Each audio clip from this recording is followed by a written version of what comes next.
বদলে যাক কিঞ্জলের চেহারা, বদলে যাক কিঞ্জলের মুখ।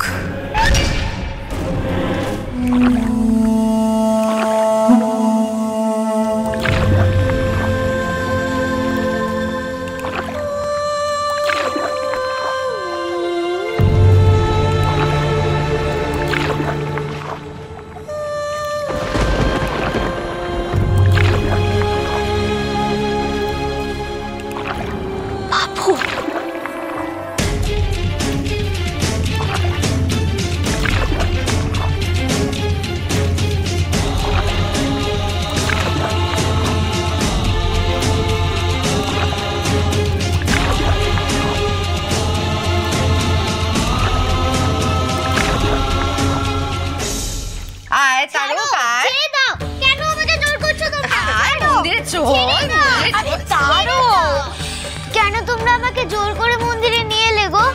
তুমি তো ভগবানের অংশ है ना, इसलिए बोलता हूँ ध्यान करो, ठाकुर के डाको, बैठ जाओ बैठ जाओ। আমি এখন ধ্যানে বসবো না। क्यों क्यों क्यों? এমনি সময় তো যখন তখন ধ্যান में बैठ जाता है। এখন क्यों বসবে না? হ্যাঁ, बैठ जाओ बाबा, बैठ जाओ, बैठो। এরকম বলেই কি ধ্যানে বসা যায় নাকি? আমার মার জন্য খুব চিন্তা হচ্ছে গো। আরে মাকে নিয়ে কেন চিন্তা হচ্ছে তোর? হ্যাঁ, মা কি ছোট বাচ্চা নাকি? মাকে নিয়ে চিন্তা হচ্ছে, মার কিছু হয়ে যাবে, কি হবে মার? বাবা, এইটুকুনি একটা ছেলে, পাকা পাকা কথা। তোকে ধ্যানে বসতেই হবে, বস। আমার মায়ের জন্য খুব মন কেমন করছে, বললাম তো। কে জানে মা কোথায় আছে। আমি এখন ধ্যানে বসবো না। তারক বাবা শোনা আমার, দেখ তুই যদি ধ্যানে বসিস তাহলে তো তুই জেনে যাবি যে মা কোথায় আছে, তাই না? बिल्कुल बिल्कुल ध्यान में बैठ।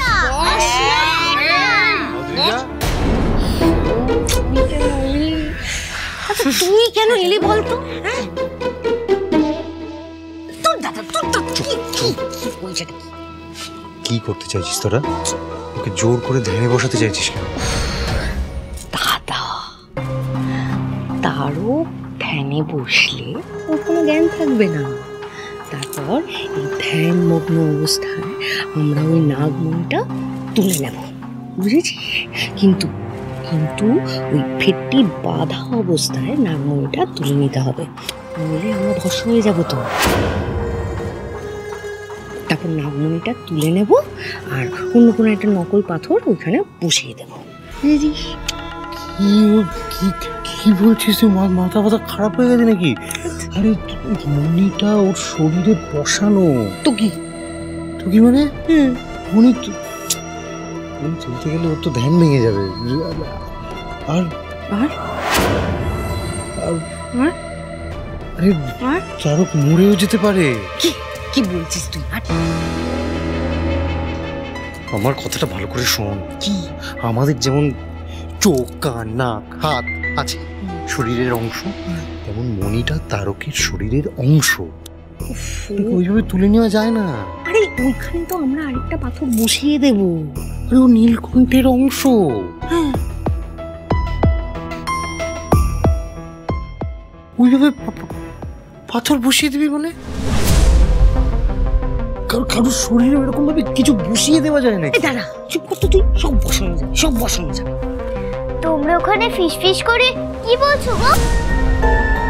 এই চুপ কর, ধ্যানে বসো, ধ্যানে বস, বস। আমি ধ্যানে বসবো না। বাবা বস না। बैठ बैठ ध्यान में बैठ। ধ্যানে বসলে বোধহয় আমি ঘুমিয়ে পড়ি। ও বাবা রে, মা আসার আগে আমি কিছুতেই ঘুমোবো না। আমি ধ্যানে বসবো না। এই ধর, এই তারক বাবা রে, বাইরে না কিছু।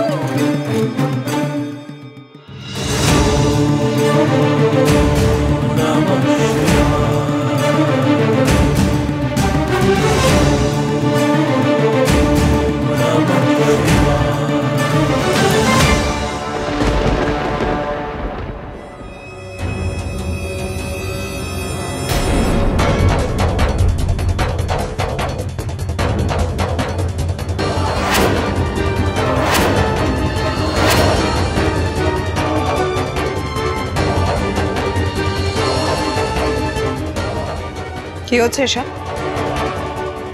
এসব কি হচ্ছে? তারক এখানে কেন?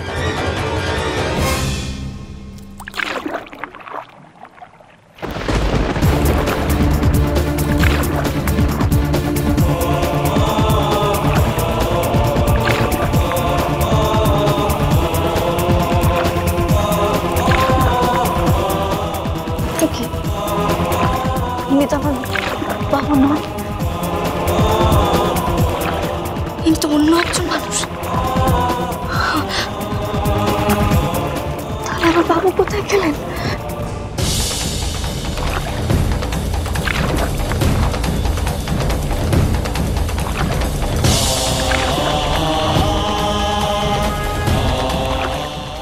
না না,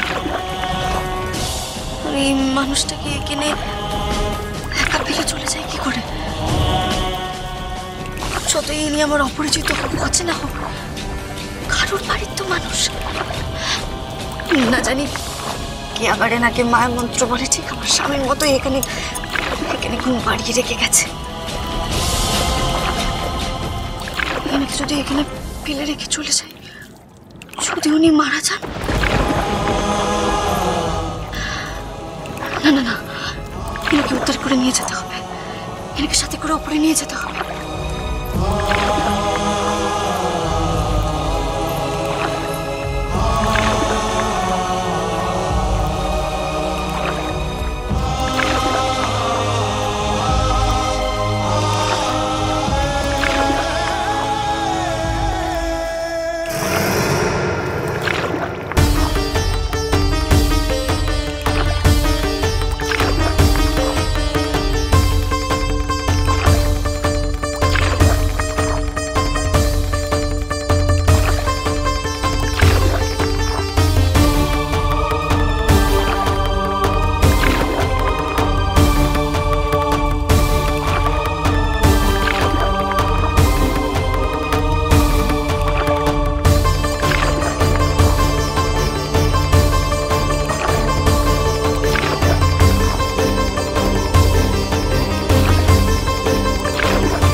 রাত্রির দেওয়া মায়ামুগ্ধ হয়ে খিচুড়ির চেহারা বদলে গেছে।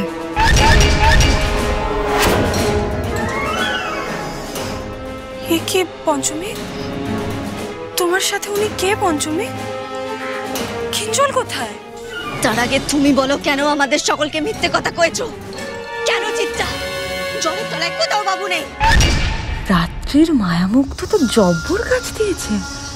কিঞ্জল চোখের সামনে থাকতেও পঞ্চমী চিনতে পারছে না। সে কি, কিঞ্জল জলের নিচে নেই বুঝি? না নেই। কেন মিথ্যে কথা কইলে আমাদের? কেন? পঞ্চমী, আমি কেন তোমাকে মিথ্যে কথা বলবো? আমি আমার মেয়ের দিব্যি দিয়ে বলছি, বিশ্বাস করো যে আমি শেষবারের মতো কিঞ্জলকে এই জলেই ঝাঁপ দিতে দেখেছিলাম। না নেই, জলের তলায় বাবু কোথাও নেই। পঞ্চমী, কিঞ্জল জলের নিচেই আছে। তুমি একবার ভালো করে গিয়ে খুঁজে দেখো, কোথায় যাবে? জলের নিচেই আছে। তন্ন তন্ন করে খুঁজেছি, জলের তলায় বাবু কোথাও নেই। উনি ছিলেন। আহা, কি আশ্চর্য! মানুষ মাত্রই তো ভুল হয় পঞ্চমী, হয়তো তুমি দেখতে পাওনি। আরেকবার গিয়ে একটু দেখো না।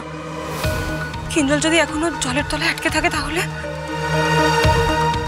আরেকবার গিয়ে দেখো না পঞ্চমী। চিত্রা আমার মিথ্যে কথা কইছে না তো? এইটা চিত্রার আবার নতুন কোনো চাল নয় তো?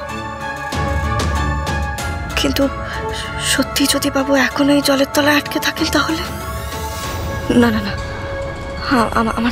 আমার আর একবার খুঁজে দেখা উচিত ভালো করে। কি হলো পঞ্চমী, দাঁড়িয়ে আছো কেন? কি ভাবছো? যাও না, আরেকবার খুঁজে দেখো না কিঞ্জলকে।